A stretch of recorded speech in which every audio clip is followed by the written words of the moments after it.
இவருக்கும் வணக்கம். இன்றைக்கி நம்ம பார்க்க போகிறது வந்து நாங்கள் படிக்கிற காலத்துலலாம் பெட்டி கடையில் விற்பாங்க. நம்ம அதுதான் இன்றைக்கி பார்க்க போகிறோம். செய்கிறது வீட்டில் இருக்கக்கூடிய பொருளை வச்சு ரொம்ப சீக்கிரமாக ரொம்ப எளிமையான முறையில் செய்ய போகிறோம். பால்கோவா செய்ய போகிறோம். இது பெட்டி கடையிலலாம் வாங்கி நாங்கள் சாப்பிடுவோம். வந்து புரதச்சத்து நிறைந்தது, ஹெல்த்தியானது தான். இது வாங்க வீடியோக்குள்ளே போய் எப்படின்னு பார்த்துட்டு வந்துடலாம். ஒரு கப் பொட்டுக்கடல, இப்போ இது வந்து நல்லா பவுடரை அரைச்சிட்டு வந்துடணும். அரைச்சிட்டு வந்தாச்சு. பவுலில் போட்டுக்கலாம். இப்போ இது இருக்கட்டும்.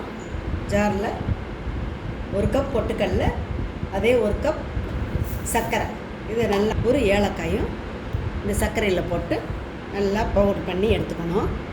பவுடர் பண்ணி எடுத்தாச்சு. பொட்டுக்கடலை மாவோட இந்த சர்க்கரையும் மிக்ஸ் பண்ணிடணும். இப்போ இது ரெண்டையும் நல்லா மிக்ஸ் பண்ணிக்கலாம்.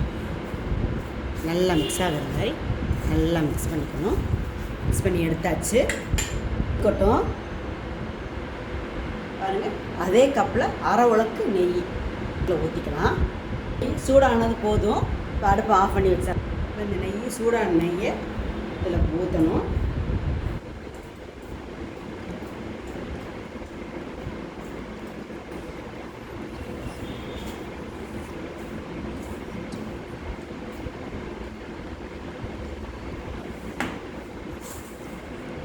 நல்லா நெய்யை ஊற்றி நல்லா அப்படி மிக்ஸ் பண்ணி நல்லா வந்து போடுவோம்.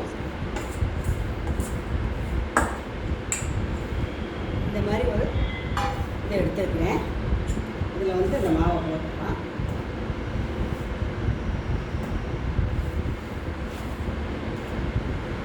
அப்படி ஈவன் பண்ணி விடணும்.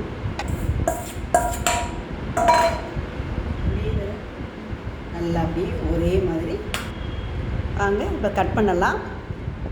கத்தி வச்சு கட் பண்ணுறப்பவே எவ்வளவு நல்லா ஸ்பாஞ்ச் போல் நல்லா இறங்குது பாருங்கள். எந்த பிசுறது இல்லாமல் நீட்டாக கட் பண்ணுறதுக்கு வருது பாருங்கள். நமக்கு எவ்வளோ பெருசு வேணுமோ நம்ம கட் பண்ணிக்கலாம். நாங்கள் படிக்கிறப்பெல்லாம் இந்த மாதிரி இந்த சைஸில் தான் பால்கோவா இருக்கும். அதனால தான் நான் இந்த சின்னமாக பால்கோவா மாதிரி கட் பண்ணி எடுக்கிறேன். கட் பண்ணுறதுக்கு அருமையாக வருதுங்க. பார்க்குற போதே இவ்வளோ நல்லா இருக்குது. மைசூர் பாகு மாதிரி அவ்வளோ அருமையாக இருக்குது. கட் பண்ணி நம்ம எடுத்தாச்சு. இப்போ ஒரு பிளேட்டில் பாருங்கள். பார்க்குற போதே எவ்வளோ நல்லா இருக்குது.